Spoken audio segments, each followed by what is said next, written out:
Bismillahirrahmanirrahim. Assalamualaikum warahmatullahi wabarakatuh. Ya anna Muhammad Rasulullah. Allahumma salli ala Muhammad amma ba'du. Soimin dan soimat yang dirahmati oleh Allah, kita lanjutkan kajian duha kita dengan membacakan satu kitab karakteristik perihidup 60 sahabat Rasulullah SAW.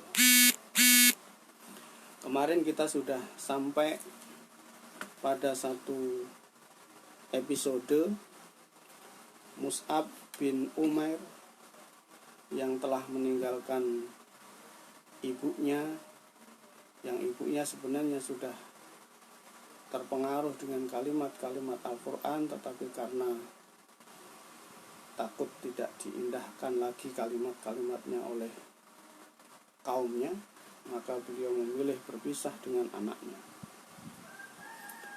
Dan Rasulullah SAW memilih Mus'ab bin Umair untuk melakukan tugas yang maha penting saat itu, yaitu ia menjadi duta utusan Rasul ke Madinah untuk mengajarkan seluk-beluk agama kepada orang-orang Ansor yang telah beriman kepada Rasulullah Sallallahu Alaihi Wasallam. Saya lanjutkan pembacaannya. Mus'ab memikul amanat itu dengan bekal karunia Allah kepadanya, berupa fikiran yang cerdas, budi yang luhur. Dengan sifat zuhud, kejujuran dan kesungguhan hati, ia berhasil melunakkan dan menawan hati penduduk Madinah hingga mereka berduyun-duyun masuk Islam. Sesampainya di Madinah, didapatinya kaum muslimin di sana tidak lebih dari 12 orang kaum muslimin, yakni hanya orang-orang yang telah pernah berbaiat di Bukit Aqobah. Tetapi tiada sampai beberapa bulan kemudian, setelah Mus'ab bin Umair hadir, meningkatlah orang-orang yang sama-sama memenuhi panggilan Allah dan Rasul.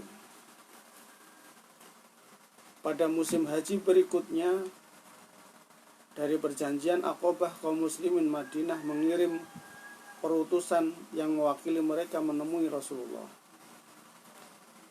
Dan perutusan itu dipimpin oleh guru mereka, oleh duta yang pernah dikirim oleh Nabi mereka kepada mereka, yaitu Mus'ab bin Umair. Dengan tindakannya yang tepat dan bijaksana, Mus'ab bin Umair telah membuktikan bahwa pilihan Rasulullah atas dirinya itu tepat. Ia memahami tugas dengan sepenuhnya hingga tak terlanjur melampaui batas yang telah ditetapkan. Ia sadar bahwa tugasnya adalah menyeru kepada Allah, menyampaikan berita lahirnya suatu agama yang mengajak manusia mencapai hidayah Allah, membimbing mereka ke jalan yang lurus. Akhlaknya mengikuti pola hidup Rasulullah yang diimaninya, yang mengemban kewajiban hanya menyampaikan belaka. Di Madinah, Mus'ab tinggal sebagai tamu di rumah As'ad bin Zararah. Dengan didampingi As'ad bin Zararah, ia pergi mengunjungi kabilah-kabilah, rumah-rumah, dan tempat-tempat pertemuan untuk membacakan ayat-ayat Allah, menyampaikan kalimatullah bahwa Allah itu ahad, Allah itu esa, secara hati-hati. Pernah ia menghadapi beberapa peristiwa yang mengancam keselamatan diri serta sahabatnya yang nyaris celaka kalau tidak karena kecerdasan akal dan kebesaran jiwanya. Suatu hari ketika ia datang memberikan petuah kepada orang-orang, tiba-tiba disergap Usaid bin Hudair, kepala suku kabilah Abdul Ashal di Madinah. Usaid menodong Mus'ab dengan menyentakkan lembingnya. Bukan main marah dan murkanya Usaid menyaksikan Mus'ab yang dianggap akan mengacau dan menyelewengkan anak buahnya dari agama mereka, agama nenek moyangnya, serta mengemukakan bahwa Tuhan itu Tuhan yang Maha Esa, yang belum pernah mereka kenal dan dengar sebelum itu. Padahal menurut anggapan Usaid, Tuhan-Tuhan mereka yang bersimpuh lena di tempatnya masing-masing mudah dihubungi serta konkret. Jika seseorang memerlukan salah satu di antara Tuhan itu, tentulah ia mengetahui tempatnya dan segera pergi mengunjunginya untuk memaparkan kesulitan apa yang ingin dimohonnya. Demikianlah yang tergambar dan terbayang dalam pikiran suku Abdul Ashal. Tetapi Tuhannya Muhammad SAW yang diserukan beribadah kepadanya oleh utusan yang datang kepada mereka itu, tiadalah yang mengetahui tempatnya, dan tak seorang pun yang dapat melihat Tuhan yang Maha Esa yang dimaksud oleh Mus'ab bin Umair itu. Demi melihat kedatangan Usaid bin Hudayr yang murka bagaikan api yang sedang berkobar kepada orang-orang Islam yang duduk bersama Mus'ab, mereka merasa kecut dan takut. Tetapi Mus'ab yang baik tetap tinggal tenang dengan air muka yang tidak berubah, bagaikan singa yang hendak menerkam. Usaid berdiri di depan Mus'ab dan As'ad bin Zararah dengan cara membentak, "Apa maksud kalian datang ke kampung kami ini? Apakah hendak membodohi rakyat kecil kami? Tinggalkan segera tempat ini, jika tidak ingin segera nyawa kalian melayang." Seperti tenang dan mantapnya samudra yang dalam, laksana terang dan damainya cahaya fajar, terpancarlah ketulusan hati Mus'ab yang baik, dan bergeraklah lidahnya mengeluarkan ucapan halus. Katanya, "Kenapa Anda tidak duduk dan mendengarkan dulu? Seandainya Anda menyukai, nanti Anda dapat menerimanya. Sebaliknya jika tidak, kami akan menghentikan apa yang tidak Anda sukai." Begitulah yang disampaikan oleh Mus'ab yang baik. Sebenarnya Usaid seorang berakal dan berpikiran sehat, dan sekarang ini diajak oleh Mus'ab untuk berbicara dan meminta pertimbangan kepada hati nuraninya sendiri. Yang memintanya hanyalah agar ia bersedia mendengar dan bukan yang lainnya. Jika ia menyetujui, ia akan membiarkan Mus'ab, dan jika tidak, maka Mus'ab berjanji akan meninggalkan kampung dan masyarakat mereka untuk mencari tempat dan masyarakat lain, dengan tidak merugikan siapapun ataupun salah satu di antara mereka. Maka Usaid berujar, "Oke, saya sekarang insaf." Lalu menjatuhkan lembingnya ke tanah dan duduk mendengarkan Mus'ab bin Umair. Ketika Mus'ab membacakan ayat-ayat Al-Quran dan menguraikan dakwah yang dibawa oleh Nabi Muhammad bin Abdullah SAW, maka dada Usaid pun mulai terbuka dan bercahaya, beralun, berirama, mengikuti naik turunnya suara serta meresapi keindahan kalimatnya. Dan belum lagi Mus'ab selesai dari uraiannya, Usaid pun berkata kepadanya dan kepada sahabatnya, "Alangkah indah dan benarnya ucapan itu. Dan apakah yang harus dilakukan oleh orang yang hendak masuk agama ini?"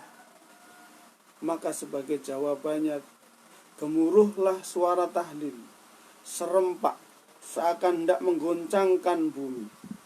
Kemudian ujar Mus'ab, hendaklah ia menyucikan dirinya, pakaiannya, dan badannya, serta bersaksi, "La ilaha illallah, tiada Tuhan yang hak untuk diibadahi, melainkan hanya Allah." Beberapa lama Usaid meninggalkan mereka, kemudian kembali sambil memeras air dari rambutnya. Lalu ia berdiri sambil menyatakan pengakuannya, "La ilaha illallah, Muhammadur Rasulullah. Ia langsung bersyahadat, asyhadu an la ilaha illallah wa asyhadu anna Muhammadar Rasulullah. Begitu ia telah menyampaikan itu, gemparlah secepatnya berita itu pun tersiarlah. Keislaman Usaid disusul oleh kehadiran Sa'ad bin Mu'ad.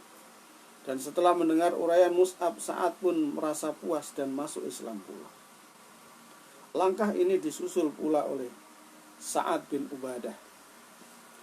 Dan dengan keislaman mereka ini berarti selesailah persoalan dengan berbagai suku yang ada di Madinah. Warga kota Madinah saling berdatangan dan bertanya sama mereka, jika Usaid bin Hudayr, Sa'ad bin Ubadah, dan Sa'ad bin Mu'ad telah masuk Islam, apalagi yang kita tunggu? Ayolah kita pergi kepada Mus'ab dan beriman bersamanya. Kata orang, kebenaran itu terpancar dari celah-celah untaian kalimat Mus'ab. Demikianlah duta Rasulullah yang pertama yang telah mencapai hasil gemilang yang tiada taranya.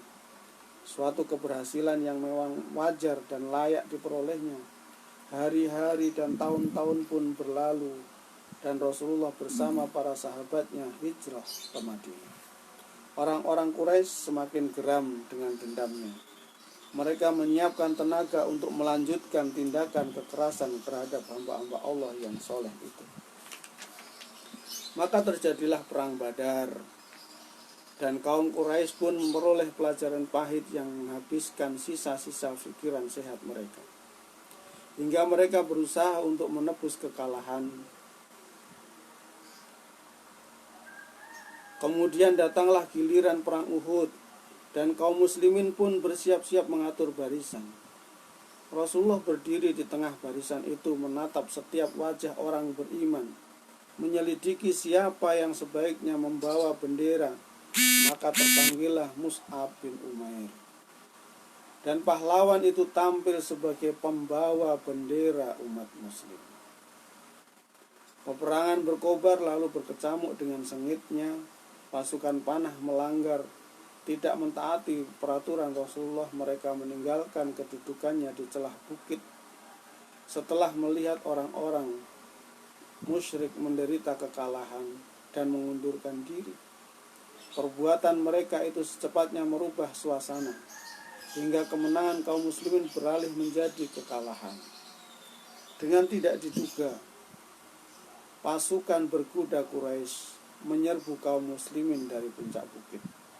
Lalu tombak-tombak dan pedang pun berdentang bagaikan mengamuk, membantai kaum muslimin yang tengah kacau balau.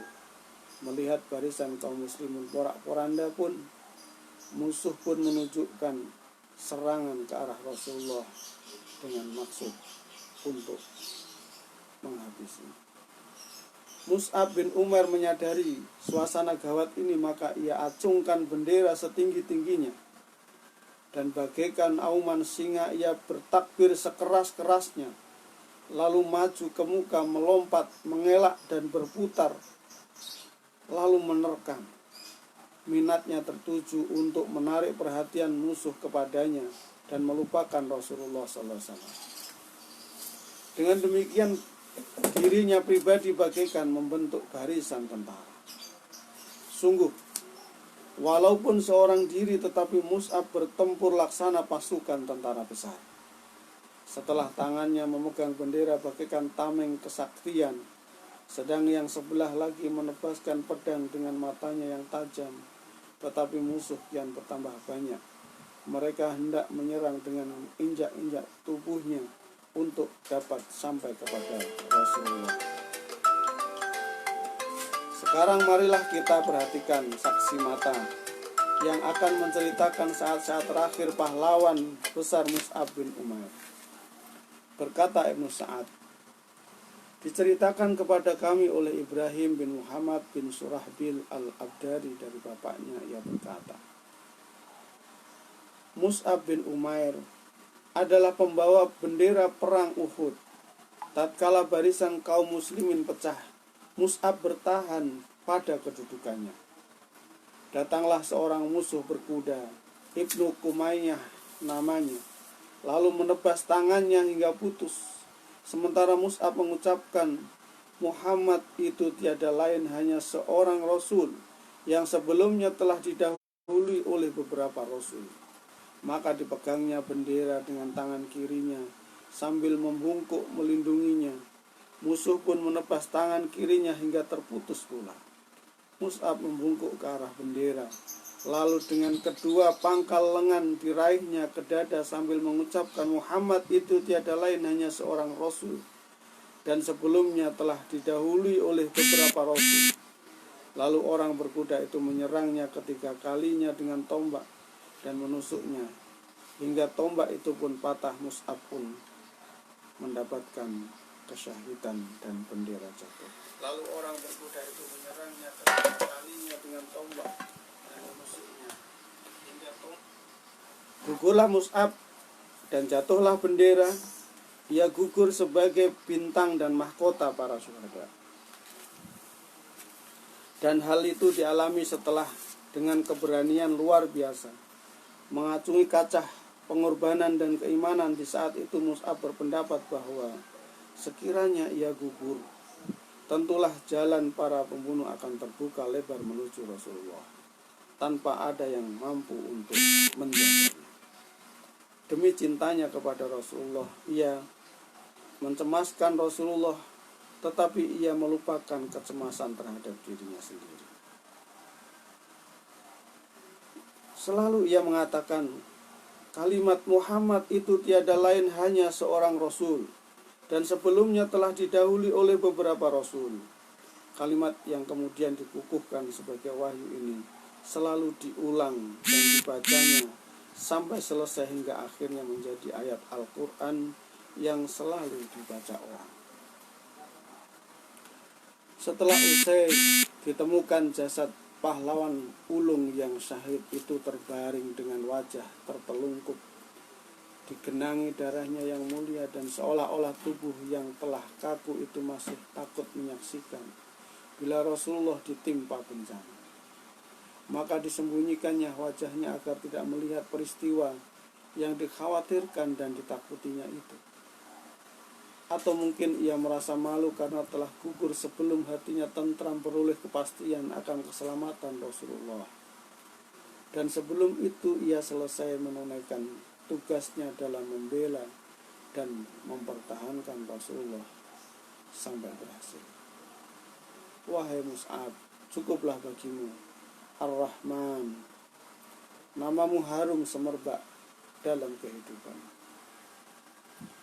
Rasulullah SAW bersama para sahabat datang meninjau medan pertempuran untuk menyampaikan perpisahan kepada para syuhada. Ketika sampai di tempat terbaringnya jasad Mus'ab, bercucuranlah dengan deras air matanya. Berkata Khabbah ibn Urrah, kami hijrah di jalan Allah bersama Rasulullah SAW dengan mengharap keridhoannya, hingga pastilah sudah pahala di sisi Allah. Di antara kami ada yang telah berlalu sebelum menikmati pahalanya di dunia ini sedikit pun juga. Di antaranya ialah Mus'ab bin Umair yang telah gugur di perang Uhud. Tak sehelai pun kain untuk menutupinya selain sehelai burdah. Andainya ditaruh di atas kepalanya, terbukalah kedua belah kakinya. Sebaliknya bila ditutupkan ke kakinya, terbukalah kepalanya. Maka bersabda Rasulullah SAW, tutuplah bagian kepalanya dan kakinya tutuplah dengan rumput izkir. Betapapun luka pedih dan duka yang mendalam menimpa Rasulullah karena gugurnya Hamzah dan dirusaknya tubuhnya oleh musuh-musuh Allah, bercucuranlah air mata Rasulullah SAW. Betapa juga semua itu, tetapi Rasulullah tak melewatkan, berhenti sejenak dekat jasad dutanya yang pertama untuk melepas dan mengeluarkan isi hatinya. Memang Rasulullah berdiri di depan Mus'ab bin Umair dengan pandangan mata yang pendek, bagai menyelubunginya dengan kesetiaan dan kasih sayang. Dibacakannya ayat Al-Quran, minal mu'minina rijalun sadaqu ma'ahadullaha alaihi. Al-Ahzab 23. Di antara orang-orang mukmin terdapat pahlawan-pahlawan yang telah menepati janjinya dengan Allah. Kemudian dengan mengeluh, memandangi burdah yang digunakan untuk kain tutupnya, seraya berkata, laqad ra'aituka bi Makkata wa ma biha al-raqu khullatan wala ahsanu limatan minka thumma ha anta dha sya'ithur ra'si burdah.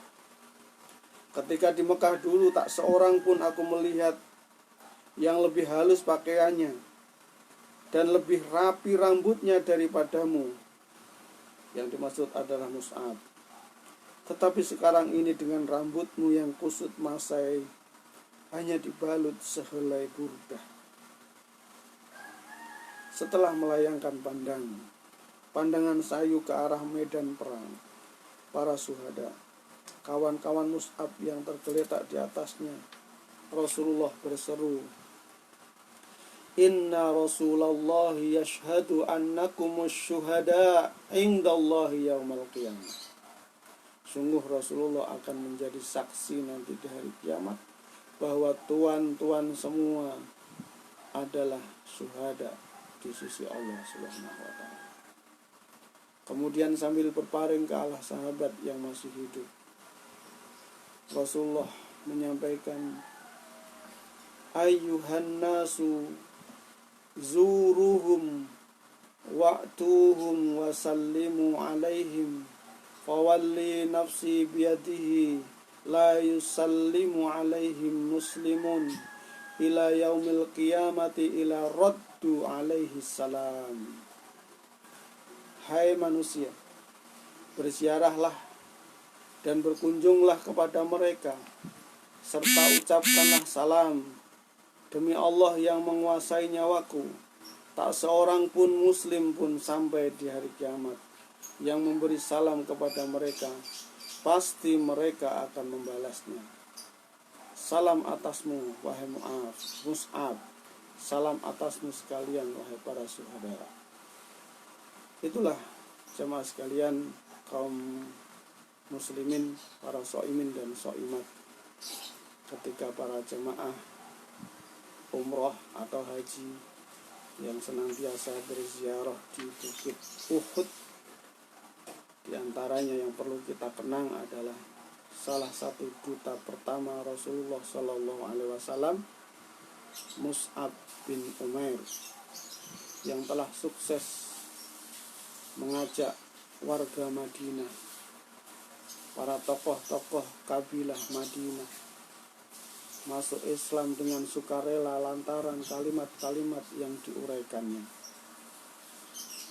Ia adalah seorang pemuda yang dulunya dikenal sebagai seorang yang tampan, bersih, rapi, mewah, dengan segala kemewahannya, kewangiannya, sehingga menjadi bahan pesona bagi siapa saja yang melihat Mus'ab bin Umair. Namun ia dengan sukarela memeluk Islam. Setelah itu meninggalkan segala kemewahannya, segala kewibawaannya, segala pesonanya, dengan berpakaian yang sangat kusam, rambut kusut. Itu semua demi menepati keyakinannya untuk memegang penuh kalimat la ilaha illallah Muhammadur Rasulullah. Mus'ab bin Umair merelakan semua ditinggalkan lantaran ia tidak diperkenankan lagi karena inginnya untuk tetap meyakini apa yang diyakininya sebagai sebuah kebenaran dan kebaikan. Dan Allah menunjukkan yang terbaik baginya. Dan Rasulullah SAW sampaikan, ketika kita berziarah di makam para syuhada Uhud, kita diminta untuk mengucapkan salam kepada mereka. Dan sampai hari kiamat pun siapa saja yang mengucap salam, maka illa raddu alaihi salam, pasti mereka akan membalas salam itu. Karena sesungguhnya para syuhada itu tidak meninggal, tetapi ditempatkan ruh-ruhnya di tempat yang mulia oleh Allah Subhanahu wa ta'ala. Belajar dari Mus'ab bin Umair, maka sesungguhnya kita ini mengemban sebuah amanah untuk memegang panji kalimat la ilaha illallah, untuk menyampaikan kebaikan-kebaikan Islam ini kepada siapa saja sesuai dengan kemampuan kita. Ud'u ila sabili rabbika bil hikmati wal mau'izatil hasanah wajadilhum billati hiya ahsanah inna rabbaka huwa a'lamu biman dhalla 'an sabilihi wa huwa a'lamu bil muhtadin. Kita ajak siapa saja yang punya kesempatan untuk menikmati indahnya Islam. Rasulullah SAW diutus oleh Allah Subhanahu wa ta'ala, wa ma arsalnaka illa rahmatan lil alamin. Mudah-mudahan dengan Islam ini, dengan dakwah kita, menjadi rahmat, keindahan, kasih sayang bagi seluruh alam semesta ini. Mudah-mudahan bermanfaat, dan besok kita lanjutkan dengan tokoh yang lain, yaitu Salman Al-Farisi, seorang yang gigih mencari kebenaran, sehingga dengan adanya pembacaan tokoh-tokoh sahabat ini, mudah-mudahan di bulan Ramadan ini semangat kita semakin terpacu untuk menjaga suasana Ramadan menjadi suasana ketaatan kepada Allah Subhanahu wa ta'ala. Alaikum, waktu sudah habis. Wabillahi taufiq wal hidayah. Wassalamualaikum warahmatullahi wabarakatuh.